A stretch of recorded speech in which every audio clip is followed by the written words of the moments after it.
Welcome to Catalyzing Innovation's podcast series, where exceptional global innovators across sectors share best practices to maximize creativity and practical secrets for good implementation.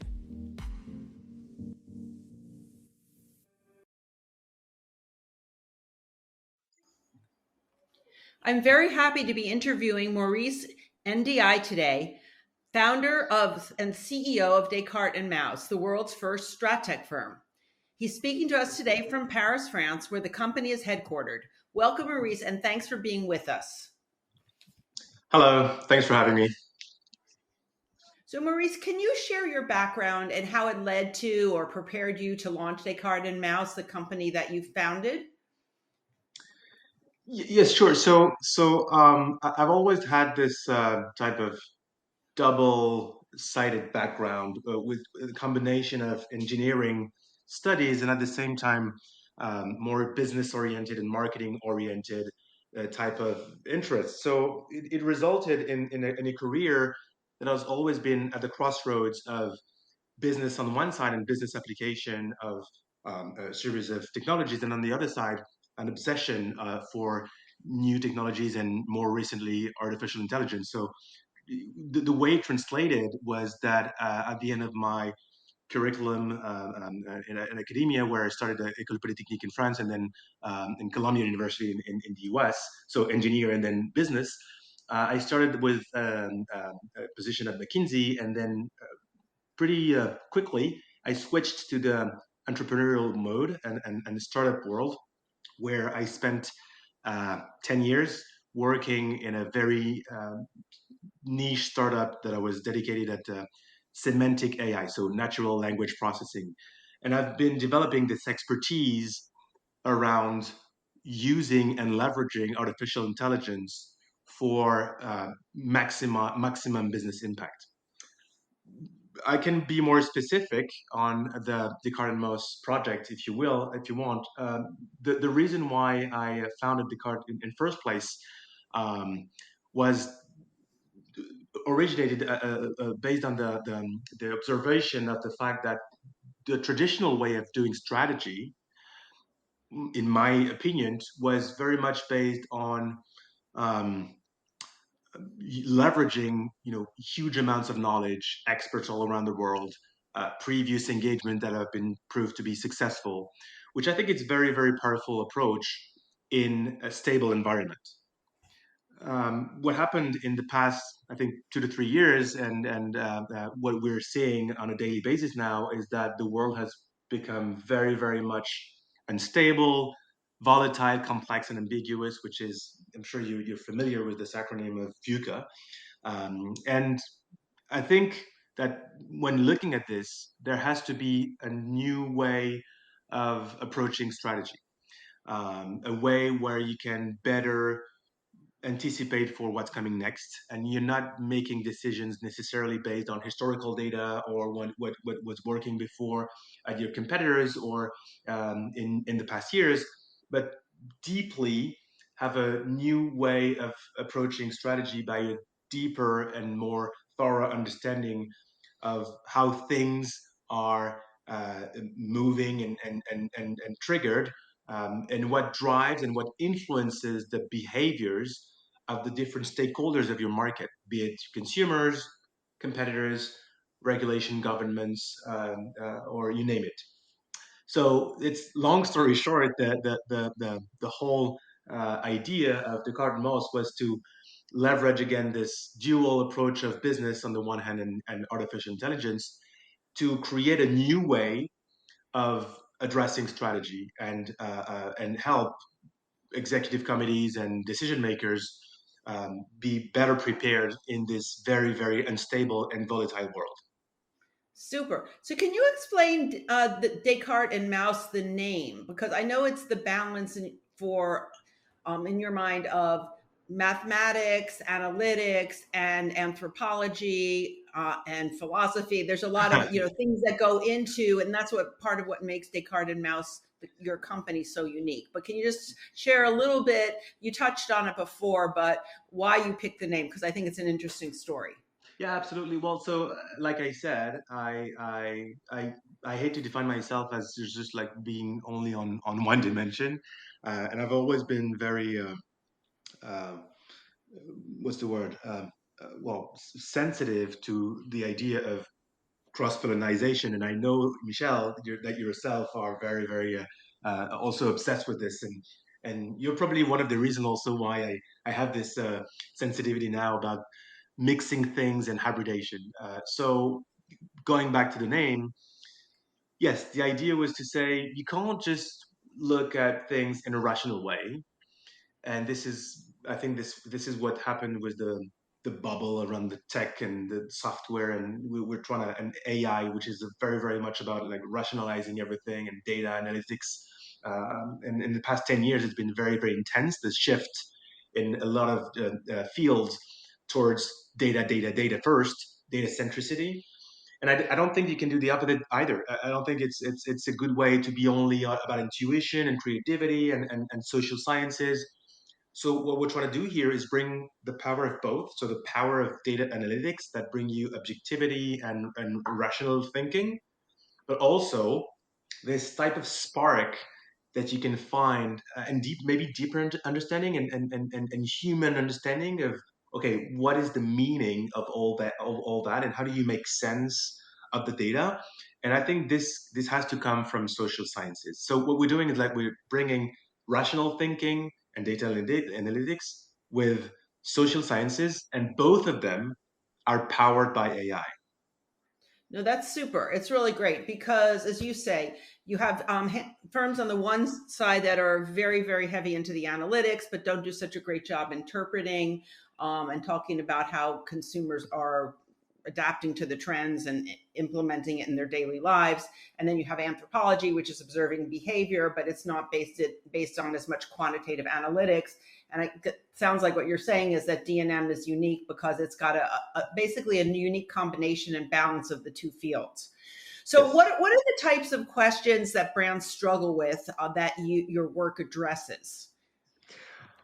So yeah, it's we're actually addressing different aspects of the main challenges that the top management from large corporations are facing. So the one that the main one I would say would be strategy and innovation. When I say strategy and innovation, the meaning that we put behind it is like for strategy, it's most specifically growth strategy. I think one of the impacts of having such an unpredictable world is that when you're trying to find some growth areas, you don't know where to start. And in terms of budget allocation, if you're gonna, I don't know, like let's say you're in the food industry and you're thinking about, okay, what's going to be the next uh, you know protein alternative solution that's going to be really, really sticky in the longer term. Or if you're in an automotive or in the mobility industry, what's going to be the next service that I need to implement and roll out in a world where you have more, I don't know, electric vehicles and soft mobilities and more regulation on pollution, for example, and carbon footprint. So all those questions about where can I find growth in a more sustainable and resilient way is a huge pain point in terms of budget allocation. So that's one thing. The second thing that we're addressing is also, which I think is very, it's almost the twin of the first one. It's innovation itself, like the pipe of innovation. What are the new products or new services that I need to build now if I'm going to find some growth or again be resilient in the next couple of years or even further out. So growth strategy first and budget allocation. Second, innovation and innovation pipe management. The third one, which is um, would be around digital, because of course digital transformation is still happening in many, many companies. COVID accelerated a lot of that, but still I think there's still a lot to be done. And interestingly enough, part of what the what works in the general world can be also applied more specifically to digital strategies. So again, it's going to be about need gaps and budget allocation and yes, one like some sort of 360 one-stop shop analysis of all your different channels. And the last aspect that we are starting to cover now is everything related to risk management. So also, how can I better understand and better anticipate for potential risk and threats on, let's say, my supply chain, for example, by a better understanding of how the world basically is working. So again, I think it's the risk management on the one hand and innovation on the other one. There are two sides of the same coin. One of them is proactive and the other one is more defensive. But in the end, it's very similar. Okay, no, that's super. So part of what makes D&M unique is this combination of analytical and cultural anthropology and behavioral, sort of the balance of the qualitative and the quantitative. But I think another thing that I understand is unique about D&M is the data sources, because you have a very comprehensive and wide source of global information. And then also you have filters where you're understanding what are driving the trends, whether it's society and government regulation or consumer behavior or activist groups or industries and technology. So can you just talk a little bit about what types of data goes into your analyses, and how your outputs also differ? Yes, absolutely. If you allow me, I may even take a step back and well explain the foundational foundational approach of what brings all this together. The idea when I go back to the example I was saying of, okay, the world is changing fast, everything is unpredictable, so you have to change the way you look at strategy. That was the base idea. One way of looking at this is to think in terms of a system instead of thinking in terms of cause and consequence. So let me explain this with a metaphor. If you think about building a house, well, you're a house builder living in Europe, and you've been building houses for 30 years, so it's very nice. And now you go to Japan and you say, well, I'm going to build a house. I'm going to look at the ground. I'm going to bring in some concrete, create a foundation and build my house. And then an earthquake happens, and your house is just like falling down. What a systemic approach would say, well, the ground is actually flat, but it's not really flat. If I look behind it, I look at all the movements, the deeper movements of the earth, and it's likely that a concrete foundation won't be the best here. So I'm going to build this more earthquake proof type of structure, which will make sure that the house is going to be stable even if there's going to be a crisis or an earthquake. So what we're trying to do is apply this exact philosophy in the way we are building strategies. So instead of looking at phenomena and just observe what happens in the past, we're trying to understand trying to reproduce the deep understanding and the deep correlation of what will drive an event, a behavior, or whatever. And the way we do this, It indeed, sounds like I'm sorry. you're looking at a much wider variety of factors that are interrelated, that are causing something, than the obvious. Is that right? Yes. Okay. Exactly. So if I translate this and to go back to your question about the lenses and about also the about the sources, how do we how do we access those deeper drivers? So drivers are going to be finance. So where did the money goes? They're going to be consumer expectations and values. They're going to be strategies from competitors. They're going to be new regulations from governments. They're going to be pressure from activist organizations. Then it's going to be also new technologies and like disruptive innovations coming in the market and coming of age of maturity. So if you are able to extract and analyze all of these signals and then bring them together and understand, okay, this will influence that and this is depending on that, you're creating a whole system which is similar to those tectonic plates that I was mentioning. Hmm. And based on this, creating strategies is much more robust and again sustainable in a way. So the Right. way we do this in terms of data sourcing, yes, you were right. So we're finding all the sources that are relevant to all those series of parameters that I just mentioned, and then we're using AI to extract and cluster and correlate all the relevant information in those sources. Once we Super. have that, I'm sorry. Yeah, No, no, I I think was it's great. It's great. Yeah. I was about to say once we have that, what we are trying to do is also bring in not only one way of looking at things, but three. So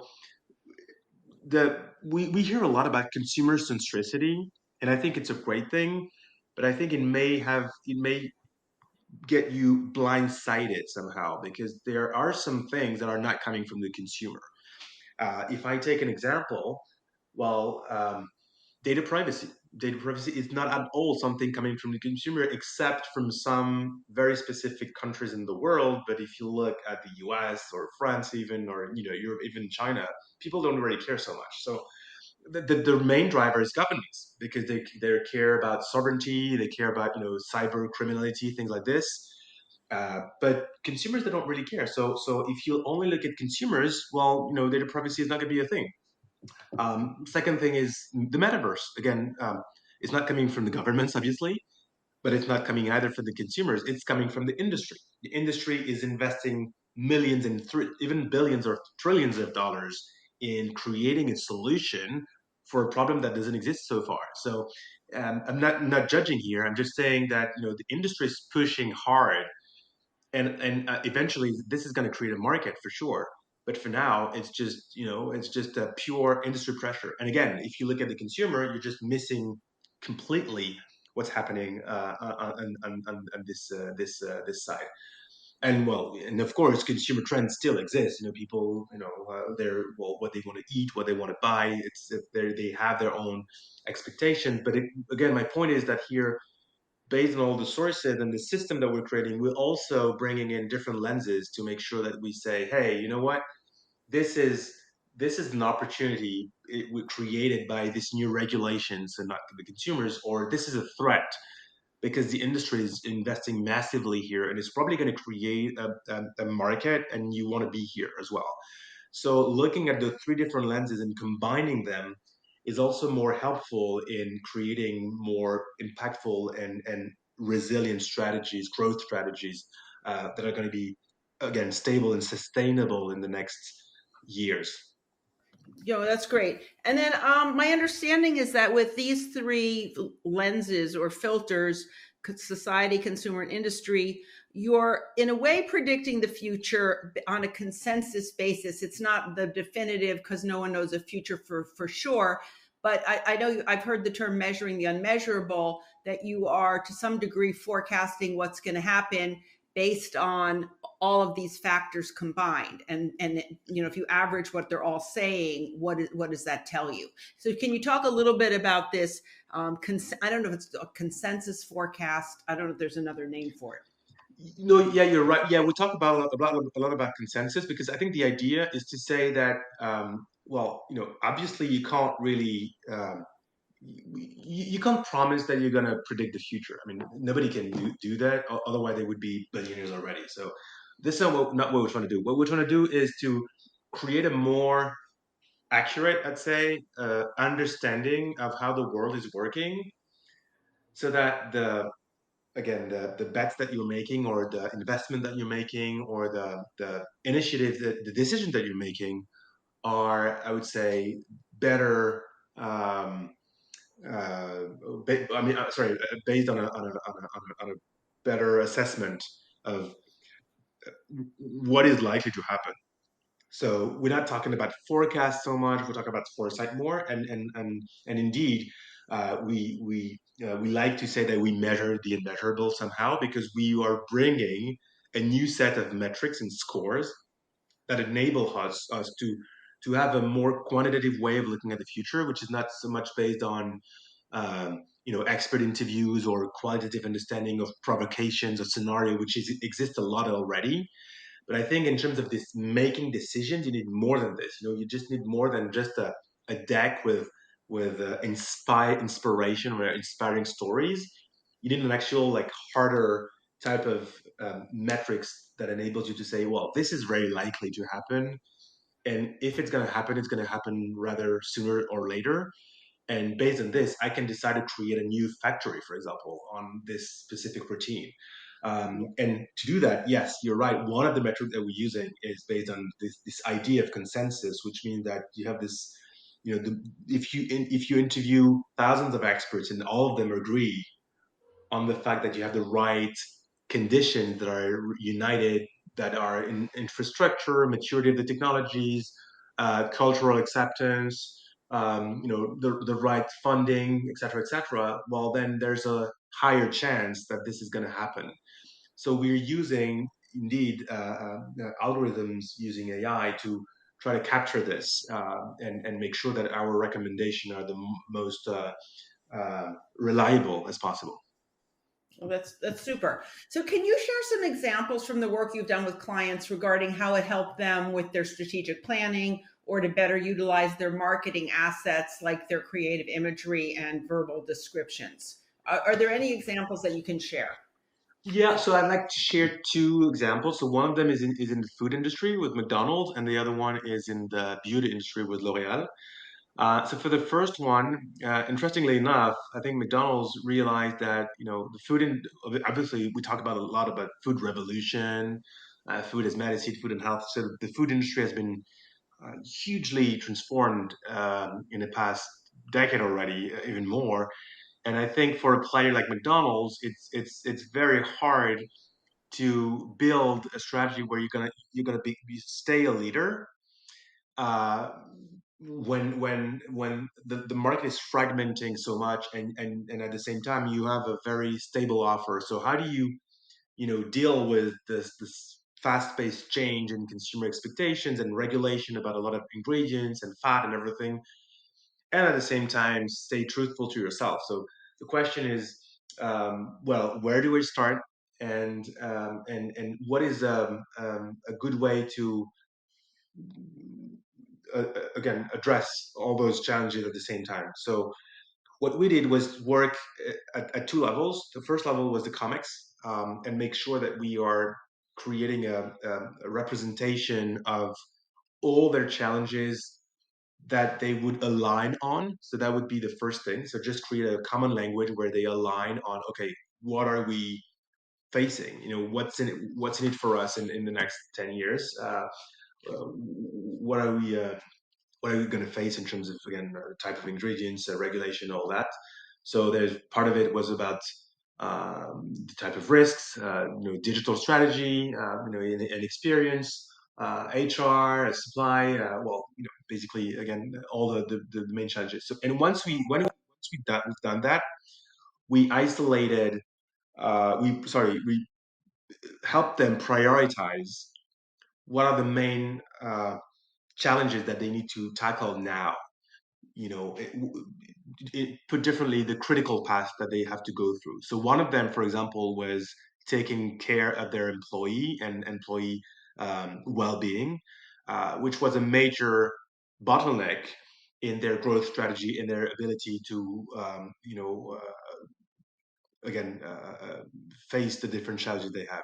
Another one was about better digital and sorry, omni-channel experience and integration across all those channels. So that was the first layer, which is at the comics level. But if you stay there, nothing really happens. So you have to then break this down in terms of, okay, what does that mean for a specific country for different reasons? A, because countries are different in terms of culture and expectations, and well, I'm talking about the consumer and also competitive landscape.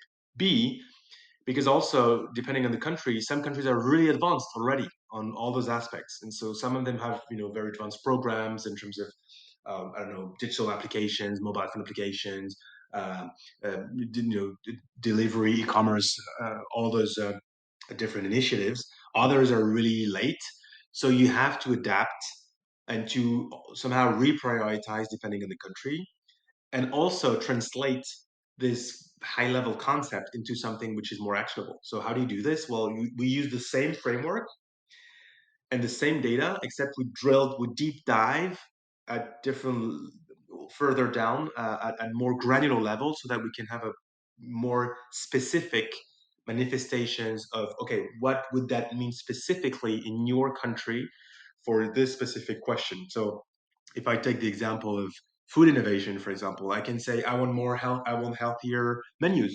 Okay, fine. What does that mean? Well, then, if you want to bring a more actionable answer to this, you may want to break this down in terms of, well, this specific ingredient for this specific occasion for this specific target audience. So make it granular enough so that the teams on the ground are better equipped to execute the strategy in a seamless way. So that's a very strong collaboration we're having with the group at a global level. And it's been 1 year. We're entering year two, and now we're working on more specific topics. But maybe we'll talk about this another day. And Okay, for L'Oreal, if I have a couple more minutes, sure. it's more on the digital aspect of things. So the first one, McDonald's were really much about growth, strategy, and innovation at the same time.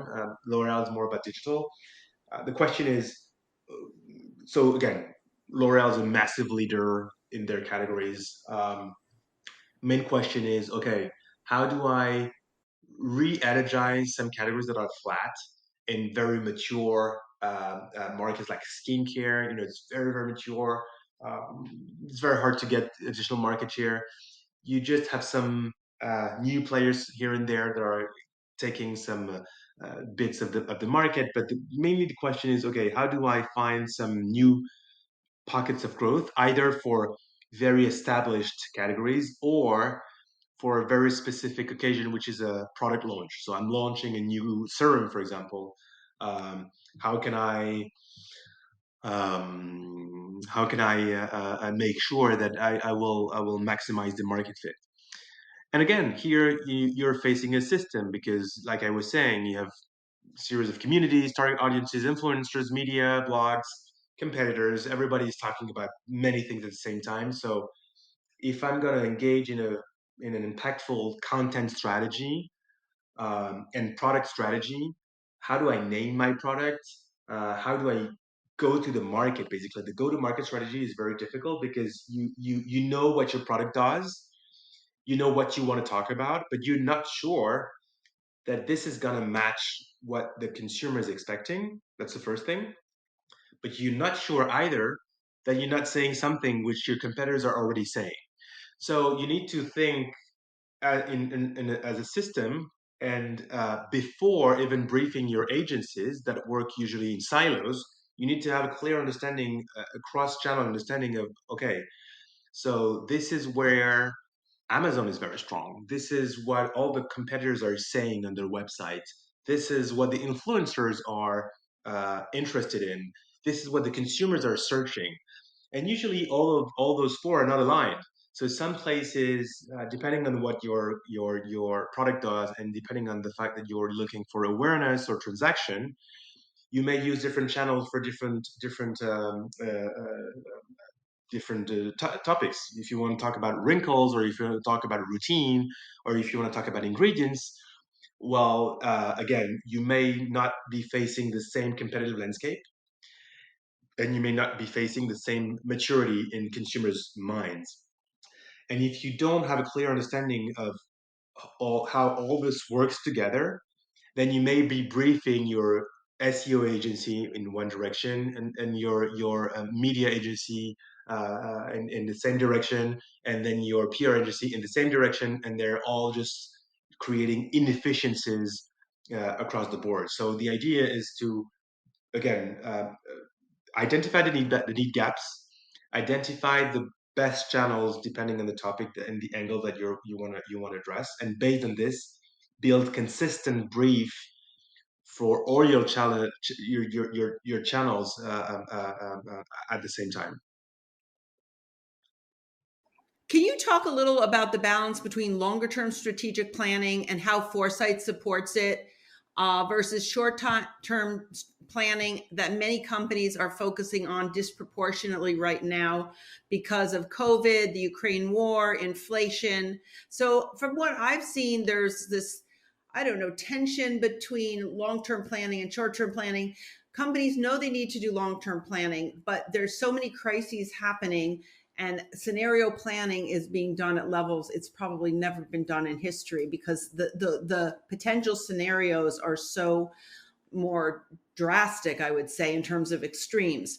So, how do you get people to focus on foresight and a little bit of a longer term future versus putting out five fires and just surviving in the short term? You need both, but I don't Yeah. know. I think it's something you probably deal with a lot in talking to companies. Yes. I think there's different aspects to this. So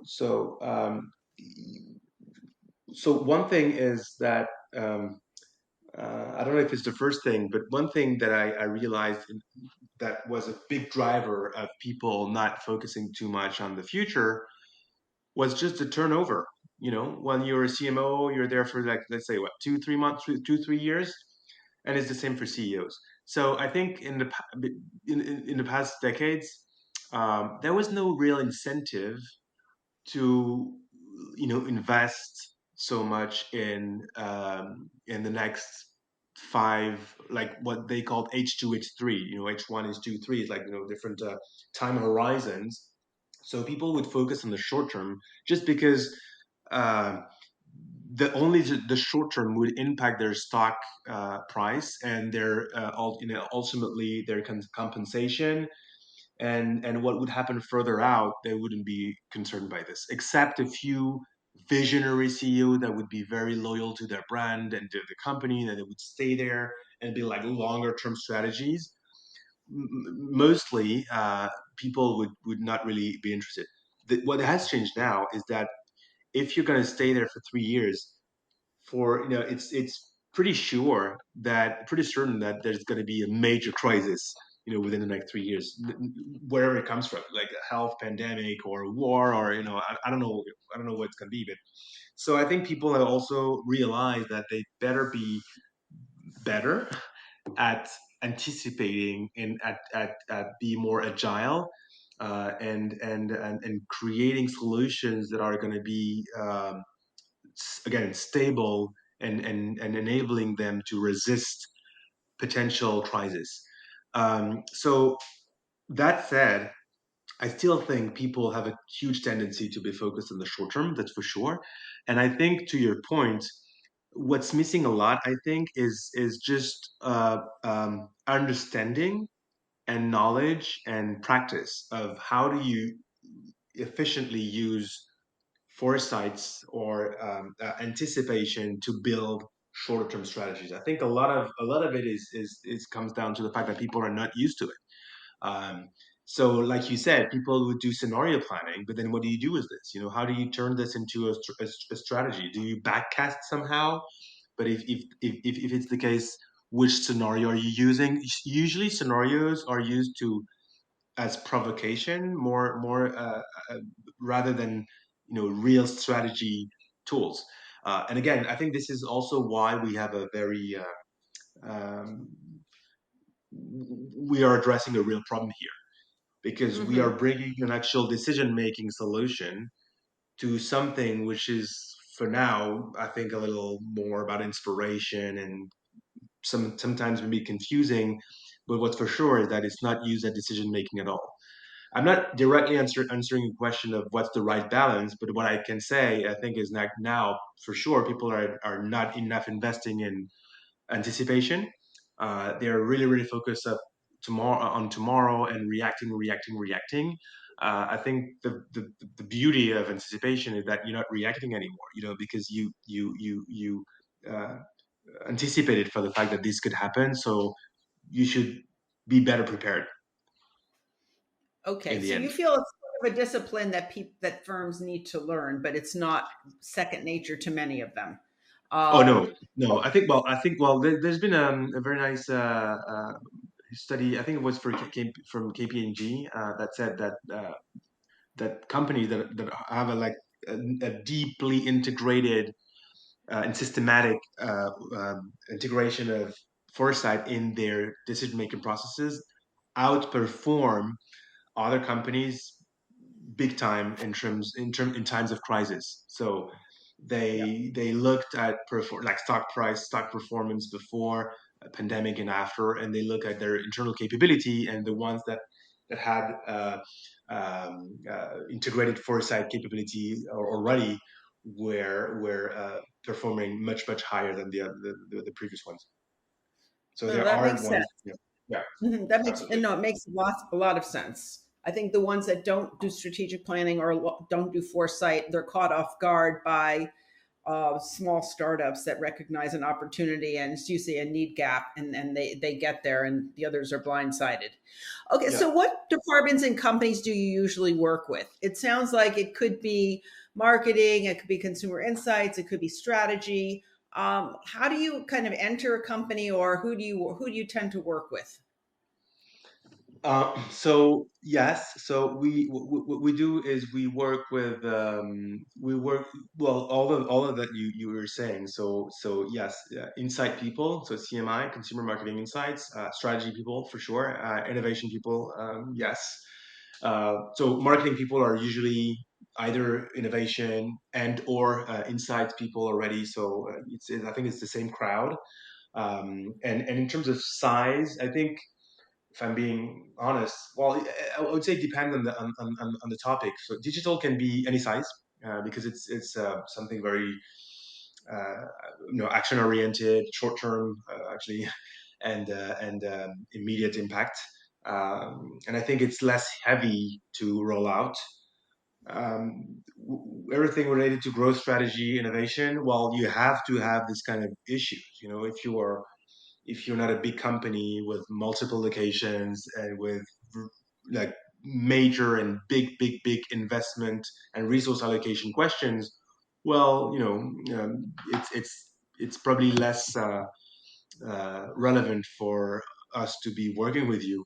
So yeah, we tend to work with for those two aspects with larger companies and usually ones that have international footprint also because the more international you are, the more likely you are to have alignment issues, meaning that people in the countries don't have the same vision as people at the global level, and those also are the groups that have a challenge of turning centralized strategy into decentralized operations.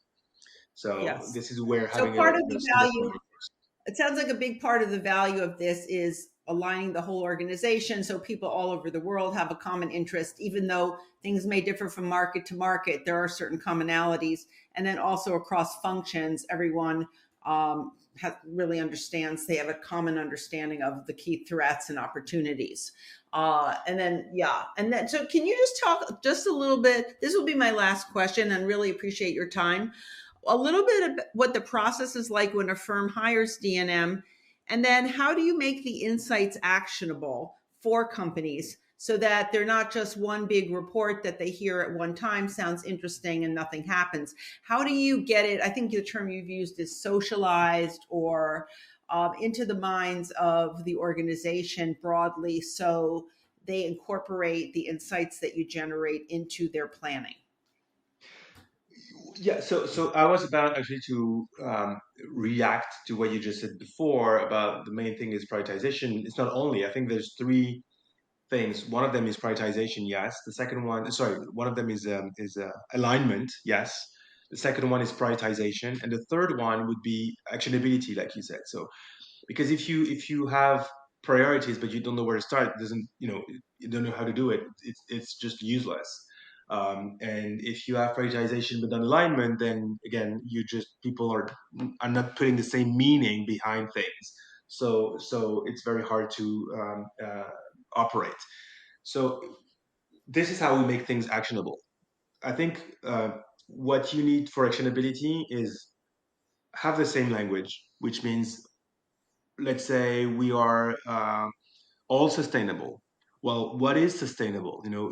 Is what is the meaning that we put behind the sustainable? And does it mean the same thing when I'm in Japan at the supply department, supply chain department, or where when I am in Mexico in the marketing department? Well, it probably doesn't mean the same thing. So how do you create a common language so that I make sure that there are efficiency when sharing information inside the company and making Right. sure that I'm not losing information or misunderstanding. That's the first thing. The second thing is priority. So how do I decide what really matters for my company. And I we see a lot of manager having a very very hard time prioritizing because they feel they have to do everything. I have to go digital. I have to do local sourcing. I have to reduce my footprint. I have to kill my waste. I have to take care of my employee well-being and mental health. I have to innovate and create new services because my main business is switching from ownership to renting or whatever. And then just like people are so overwhelmed because they feel like everything has to happen now and it's urgent and it's at the same level of importance. So one thing that we do is also say, okay, so this is what's happening in your market. This is where you are now. This is how your competitors are doing, and it's just a basic assessment of, well, where is the leverage? Where is the major leverage for you, and where is the big threat? So, again, what we're bringing on the table is scores, new scores that enables you to assess all those opportunities and threats, so that you feel more confident in making decisions, and you feel like you're reducing your risk. And the third thing that you need for actionability is granularity. Because again, if I'm telling you, okay, go local, you need to do some local sourcing, or you need to do some green whatever food or healthy food. What does that mean? Concretely, what is how, again, where do I start, and what are specifically, like very specifically, what does that mean? And I took the example earlier about ingredients. I think it's a very good example to understand this concept of granularity. I can say food, healthy food, and I can be the CEO and say, hey guys, our priority is going to be healthy food, and then, okay, go guys, go marketing or go innovation. What does that mean? What is healthy food? And it probably doesn't mean the same thing depending on where you are, what's your target audience. And so you need something very very granular. You need ingredient level type of information. You can't do this by just asking people in the street or going through expert interviews. You need some massive data capability that enables you to deep dive in the information and isolate the one or two pieces of information that are really, really relevant to you and to your specific problem, and that you can then take into some innovation pipe or process, or even proof of concept or experimentation. So Awesome. alignment, Okay. prioritization, and granularity. Oh, soup. No, that's terrific. Okay, and so just very, very last question to end it. We only have a few minutes left, but what is the process like? So companies tell you the big strategic issues. You develop the proper databases, the proper words to search, concepts to search, etc. The data comes back. You create new measures. Like what is the process? I know you also prioritize and help make it granular so they can come up with specific ideas. But can you just briefly describe, like, what is the process like? Sure. Well, so the process needs to, what we need is to build the model, meaning that we need to collect relevant data to your business, then what I call name and frame. That means identify the relevant signals and classify them in a way that makes sense for the business. So that itself takes some time because you need to um, find the right sources. So for that, we do a combination of sources that we find ourselves, and also that the client may have in them, because of course they didn't wait for us to try to answer all those questions. So they have frameworks, they have studies, they have all sorts of data. So then we create a huge database, some sort of data lake where we merge all those data, then we process them. Name and frame, that's the first thing that I was saying.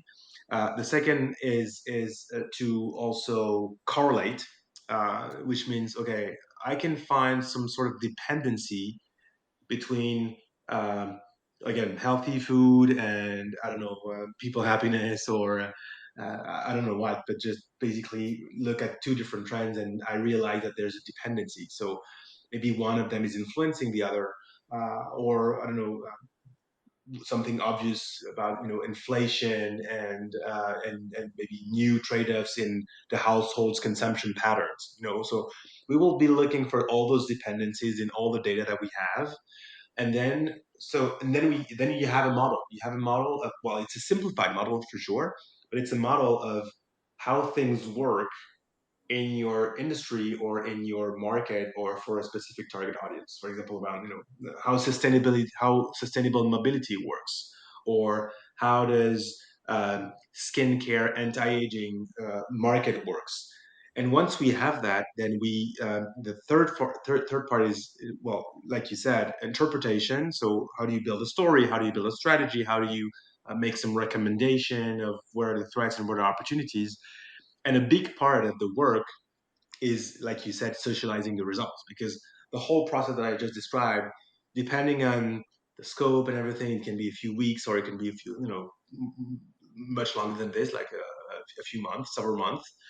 Once you have that, what you want to do is to make sure that everyone in the company is aware of this and is onboarded, and that the results are embedded in the processes of the company, like planning process, strat planning process, or innovation process, and that takes some time of workshopping, for example. That can be also